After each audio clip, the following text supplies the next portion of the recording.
Assalamualaikum warahmatullahi wabarakatuh. Perkenalkan, saya Indri Anja Melati, mahasiswi Pendidikan Kimia 5C, Fakultas Tarbiyah dan Keguruan UIN Soska Riau, akan membahas ikatan ion, ikatan kovalen pada ikatan kimia dalam mata kuliah kimia pada mata kuliah kajian bahan ajar kimia yang diampu oleh Bapak Pangeloan Soleman Ritongga, SPD, MSI. Ikatan kimia adalah ikatan yang terbentuk pada suatu molekul dengan terjadinya interaksi-interaksi atom-atom baik dari atom yang sejenis maupun berlawanan jenis. Sehingga ikatan kimia adalah gaya yang mengikat atom-atom dalam molekul sejenis maupun berlainan. Pada pembahasan kali ini, ikatan kimia mencakup pada ikatan ion dan ikatan kovalen.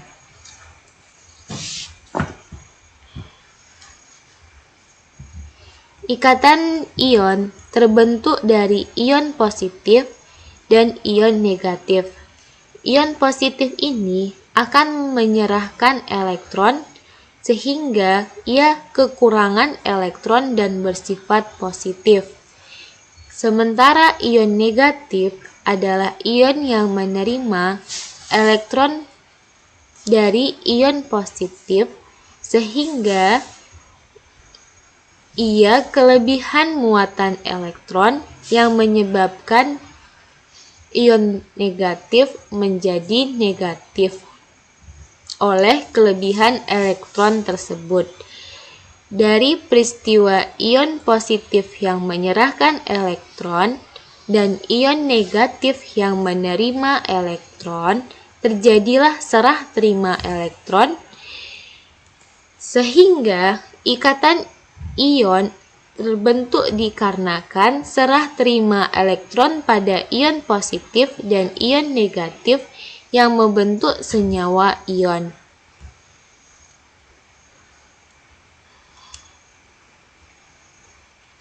Sedangkan pada ikatan kovalen, dalam pembentukan ikatan kovalen ini terbagi menjadi 3 jenis ikatan kovalen, yaitu ikatan kovalen tunggal, ikatan kovalen rangkap 2, dan ikatan kovalen rangkap 3. Sedangkan berdasarkan kepolaran ikatan kovalen ini dibagi menjadi ikatan kovalen nonpolar dan ikatan kovalen polar. Ikatan kovalen juga terdiri atas ikatan kovalen koordinasi.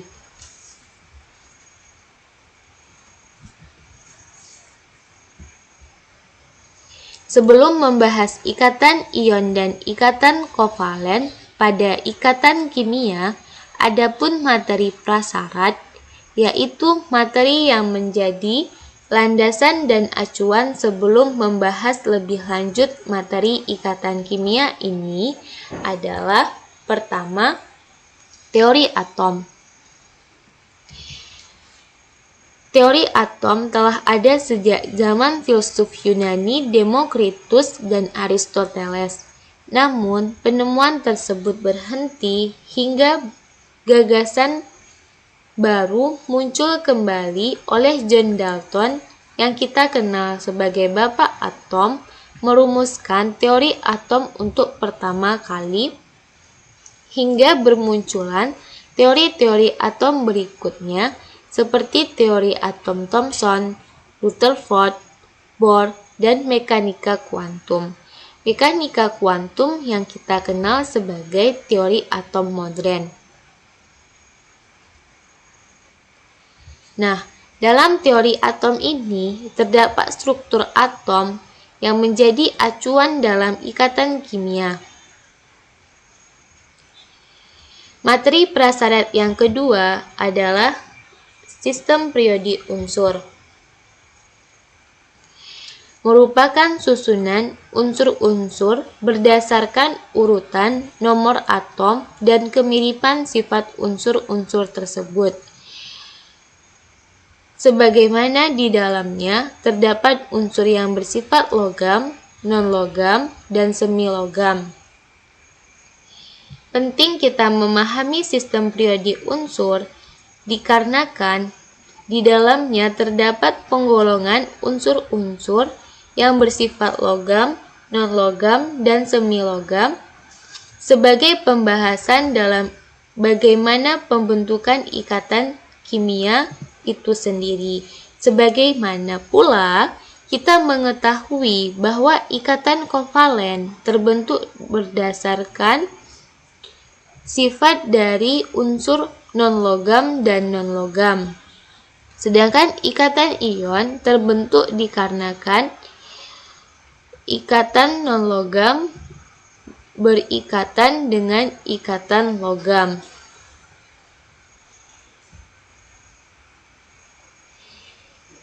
Di sini terdapat struktur atom dan unsur atom dari sistem periodi unsur, yaitu atom karbon, di mana di dalam struktur atom ini terdapat inti atom yang terdiri dari proton dan neutron, di mana inti atom dikelilingi oleh elektron-elektron dalam bentuk orbital elektron, atau kita mengenal kulit atom, di mana atom karbon memiliki kulit atom K dan kulit atom L.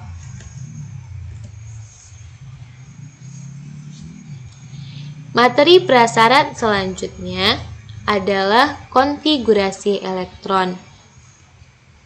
Konfigurasi elektron adalah susunan atau distribusi elektron-elektron pada sebuah atom atau molekul.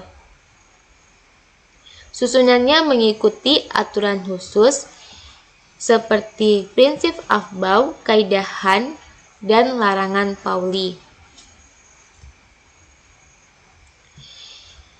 Materi prasyarat selanjutnya adalah elektron valensi. Elektron valensi adalah elektron dalam atom yang berperan dalam pembentukan ikatan kimia, di mana elektron valensi ini berada pada kulit elektron terluar.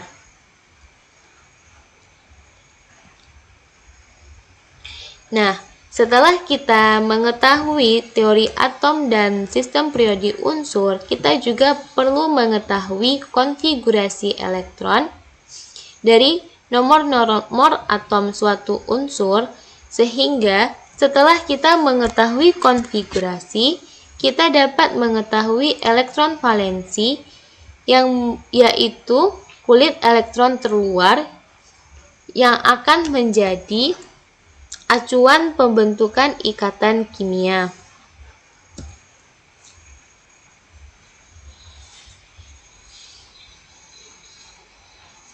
Materi prasyarat selanjutnya, gas mulia.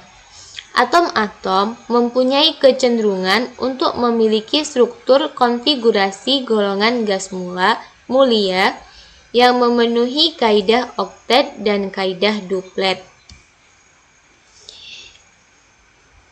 Dapat kita simpulkan di sini, terbentuknya ikatan kimia pada atom-atom dikarenakan kecenderungan atom-atom tersebut agar atom tersebut bersifat stabil, sebagaimana stabilnya unsur pada golongan gas mulia yang telah memenuhi kaidah oktet dan kaidah duplet. Materi prasyarat selanjutnya adalah struktur Lewis. Ikatan antar atom hanya terjadi pada atom bagian luarnya saja yang berperan sebagai elektron valensi. Pada elektron valensi ini dinotasikan dalam struktur Lewis. Ikatan kimia yang terbentuk adalah ikatan yang terjadi pada atom-atom yang terdapat dalam elektron valensi. Nah, agar kita mengetahui mikroskopis dalam pembentukan ikatan kimia ini, kita memerlukan struktur Lewis yang dinotasikan dalam lambang dot, sebagaimana pada contoh di sini. Kita melihat ada contoh unsur golongan gas mulia seperti helium. Ia memiliki konfigurasi elektron 2 dan elektron valensi atau kulit elektron dari helium bernilai 2 yang dinotasikan dalam struktur Lewis berupa dot simbol yang mengelilingi unsur helium ini. Begitu pula dengan neon yang telah memenuhi kaidah oktet dengan memiliki konfigurasi elektron 8 dan elektron valensi 8 yang dinotasikan pada struktur Lewis dalam bentuk dot simbol. Terdapat konsep-konsep penting dalam ikatan kimia, yaitu ikatan ion. Ikatan ion adalah ikatan yang terjadi karena adanya atom yang melepaskan elektron dan adanya atom yang menerima elektron. Atom yang melepaskan elektron bersifat positif yang berasal dari unsur logam dengan elektronegativitas yang kecil, sedangkan unsur yang menerima elektron adalah ion negatif yang bersifat non-logam dengan elektronegativitas yang besar. Adapun sifat dari ikatan ion adalah memiliki titik didih dan titik leleh yang tinggi, wujud padat dalam bentuk kristal, bersifat rapuh namun keras. Ketika wujud cair, ia mampu menghantarkan listrik, sehingga ikatan ion dikenal sebagai larutan elektrolit. Dapat dilihat di sini adanya atom yang melepaskan dan adanya atom yang menerima. Sementara pada ikatan kovalen adalah ikatan yang terjadi dikarenakan adanya pemakaian bersama atau penggunaan bersama antar atom. Ikatan kovalen terbentuk melalui gaya tolak-menolak antar inti atom dan gaya tarik-menarik antar inti atom dan elektron.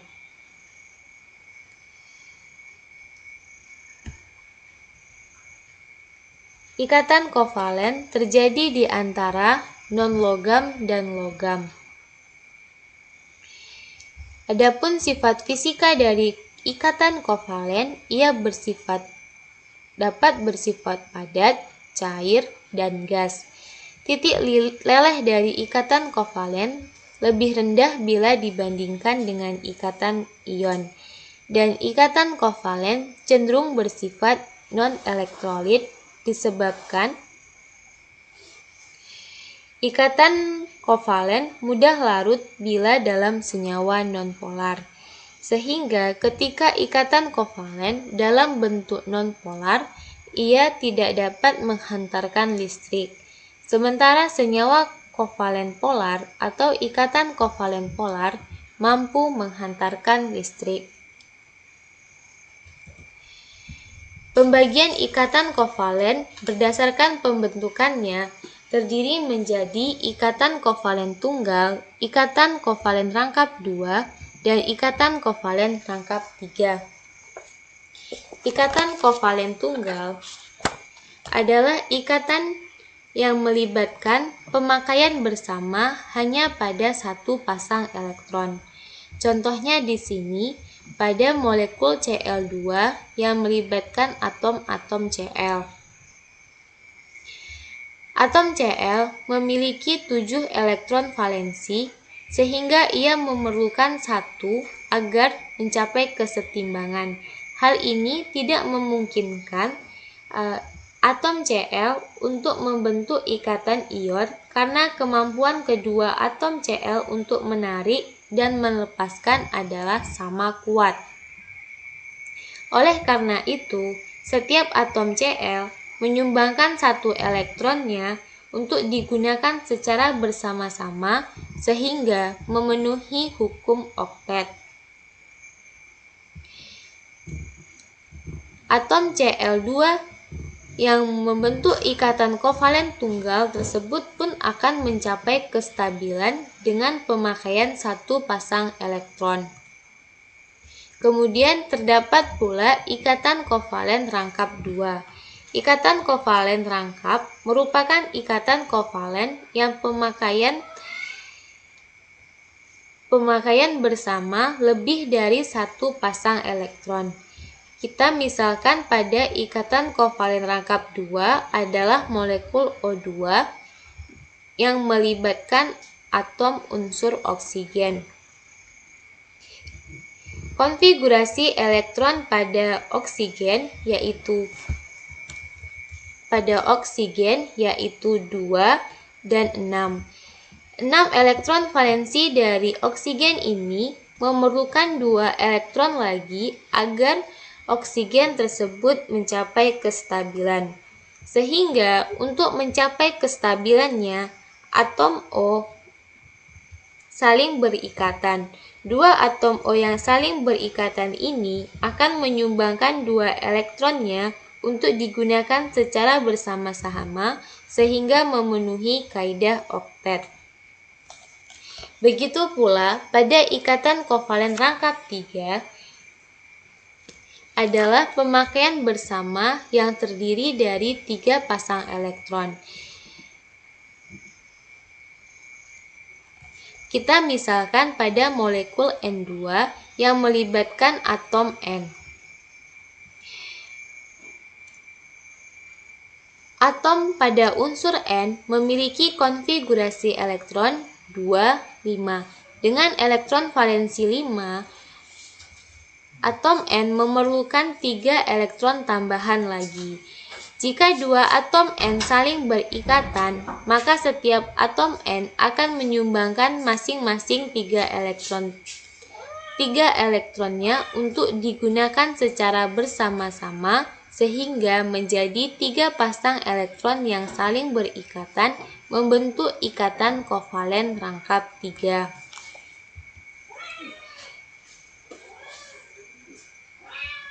Berdasarkan kepolarannya, ikatan kovalen dibagi menjadi ikatan kovalen polar dan ikatan kovalen nonpolar. Ikatan kovalen polar merupakan ikatan yang terbentuk dikarenakan perbedaan keelektronegatifannya lebih besar dari 5. Kita misalkan HCl. HCl memiliki keelektronegativitas yaitu senilai 0,9. Ini artinya elektronegativitas dari HCl lebih dari 0,5.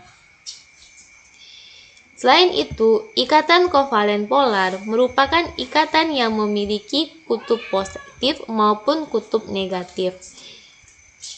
Sehingga ikatan kovalen polar memiliki parsial negatif dan parsial positif.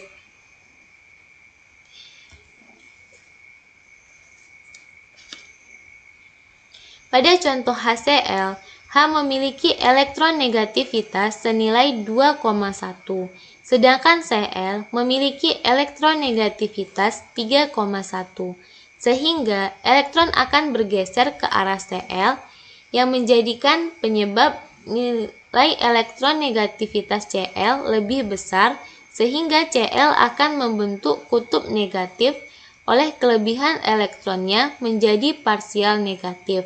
Sementara H membentuk kutub positif sebab kekurangan elektron menjadikannya parsial positif. Sementara pada ikatan kovalen nonpolar adalah ikatan yang tidak mempunyai kutub positif dan kutub negatif, Hal ini dikarenakan perbedaan keelektronegativitas dari ikatan kovalen nonpolar lebih kecil dari 0,5. Adapun multiple representatif dalam ikatan kimia, kita misalkan pada ikatan kovalen, yaitu simbolik dari ikatan kovalen hidrogen dan oksigen dapat kita lihat pada gambar.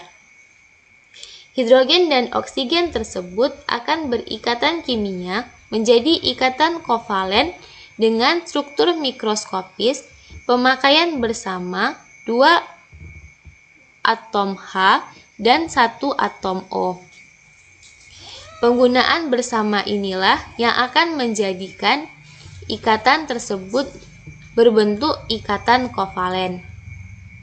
Sementara struktur makroskopis dari multiple representatif H2O dapat kita lihat dalam kehidupan sehari-hari, yaitu air yang kita gunakan. Yang bila kita lihat struktur mikroskopisnya terdiri dari unsur-unsur atau atom-atom H dan O. Multiple representatif yang kedua pada ikatan ion, yang terdiri dari unsur Na atau sodium atau natrium dan Cl pada klorin atau klorida, yang nantinya akan membentuk struktur mikroskopis ikatan ion di mana adanya serah terima elektron antara Na yaitu ion positif dan Cl yaitu ion negatif. Sementara makroskopis penerapan dalam kehidupan sehari-hari dapat kita lihat pada garam dapur yang kandungannya terdiri atas NaCl. Terdapat miskonsepsi yang perlu kita benahi dalam ikatan kimia, yaitu penggambaran struktur Lewis dalam mengikuti kaidah duplet dan oktet. Di mana siswa mengalami miskonsepsi dengan salah menafsirkan lambang struktur Lewis. Kita misalkan pada unsur oksigen. Siswa menganggap struktur Lewis dari unsur oksigen memiliki dot simbol 8 di sekeliling unsur oksigen ini sendiri, dikarenakan siswa mengira bahwa struktur Lewis merupakan konfigurasi elektron dari atom O. Maka perlu dibenahi, struktur Lewis menyebutkan elektron valensi paling akhir yang merupakan kulit terluar dari suatu elektron. Sehingga jika konfigurasi dari oksigen yang memiliki 8 nomor atom adalah 2 dan 6, maka elektron valensi yang diambil adalah yang paling akhir dari kulit terluar suatu elektron, yaitu 6. Dapat kita lihat pada contoh yang benar, oksigen memiliki 6 struktur Lewis pada dot simbol elektron valensinya. Miskonsepsi yang kedua terjadi pada pembentukan ikatan kovalen. Miskonsepsi yang dialami oleh siswa pada reaksi kimia H ditambah Br menjadi HBr, siswa menganggap ikatan di atas merupakan ikatan kovalen dengan ukuran atom antara H dan Br adalah sama besar tanpa adanya perubahan setelah atom-atom HBr tersebut berikatan. Maka di sini perlu dibenahi bahwa pembentukan pada soal di atas merupakan ikatan kovalen polar dengan ikatan pada atom yang lebih elektropositif ukurannya lebih besar, sedangkan atom yang lebih elektronegatif ukurannya menjadi lebih kecil dari atomnya.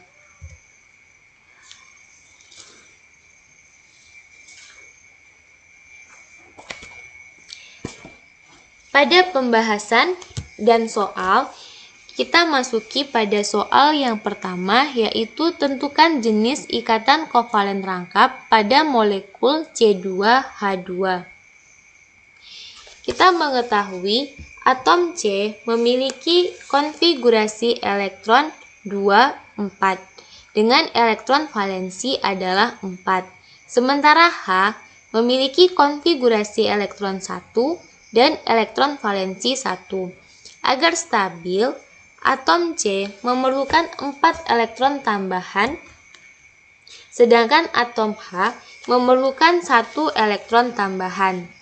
Jika 2 atom C dan 2 atom H berikatan, setiap atom C menyumbangkan 4 elektron untuk digunakan secara bersama sehingga atom C memenuhi hukum oktet. Adapun setiap atom H menyumbangkan 1 elektron sehingga memenuhi hukum duplet.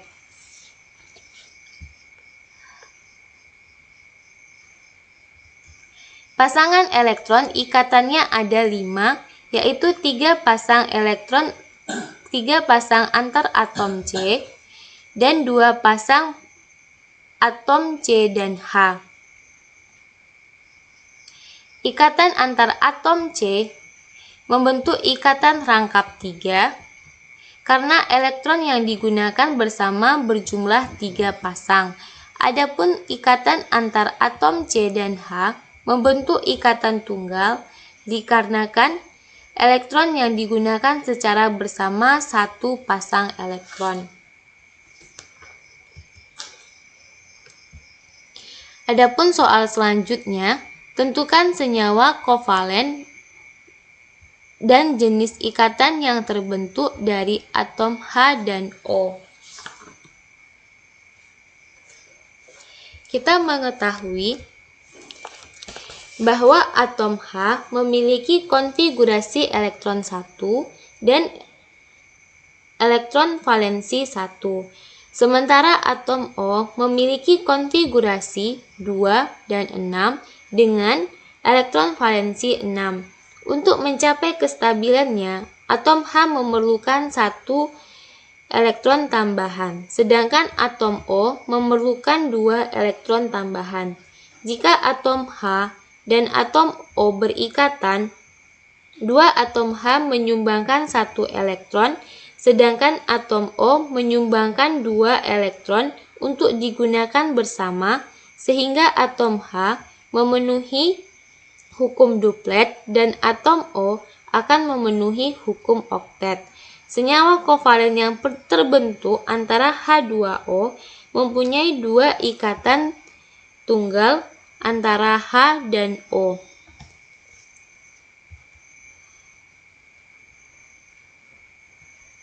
Sekian mengenai pembahasan dari saya. Apabila ada salah dan kurang, saya mohon maaf. Wassalamualaikum warahmatullahi wabarakatuh.